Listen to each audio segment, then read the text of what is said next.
আসসালামু আলাইকুম বন্ধুগণ, স্বাগতম আরো একটি নতুন ভিডিওতে। আপনার মুরগির বাচ্চা যদি ঝিমায়, নাক দিয়ে পানি পড়ে, এক জায়গায় দম মেরে বসে থাকে, খাবার খেতে না চায়, তাহলে কি করবেন? আজকে জানাবো এই সমস্যাগুলো সমাধান।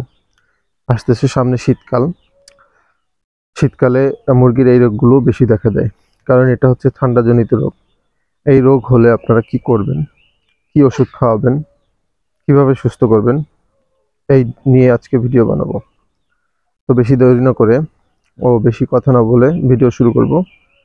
তার আগে আপনাদের বলি, যদি আমার ফেসবুক পেজ থেকে ভিডিওটি দেখে থাকেন তাহলে অবশ্যই পেজটিকে ফলো করবেন এবং লাইক কমেন্ট শেয়ার করবেন।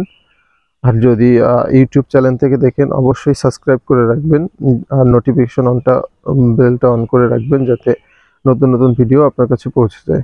তো চলুন বেশি দেরি না করে শুরু করি।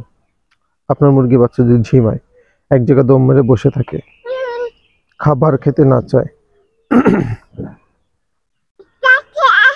তাহলে কি করবেন? এর জন্য একটা ওষুধ আছে। ওষুধটির নাম হচ্ছে ডক্সি এভেট। এই ওষুধটি যে কোনো মুরগির খাবারের দোকান বা ওষুধের দোকান থেকে কিনে আনতে পারবেন।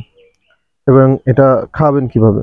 এটা হচ্ছে 1 লিটার পানিতে 1 গ্রাম পরিমাণ ওষুধ ভালো করে মিশিয়ে মুরগিকে খেতে দিবেন। 3 থেকে 5 দিন খেতে দিলে আল্লাহর রহমতে আপনার মুরগি সুস্থ হয়ে যাবে। নাক দিয়ে পানি পড়া বন্ধ হবে, চোখ ফুলে যাওয়া, চোখ বন্ধ করে রাখা, এগুলো বন্ধ হবে। যেহেতু সামনে শীতকাল আসতেছে, তাই উচিত আমাদের অগ্রিম প্রস্তুতি নেওয়ার জন্য, যাতে আমাদের মুরগি অসুস্থ না হয়।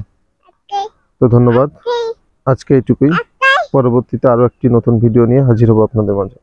ততক্ষণ সবাই ভালো থাকবেন। আসসালামু আলাইকুম।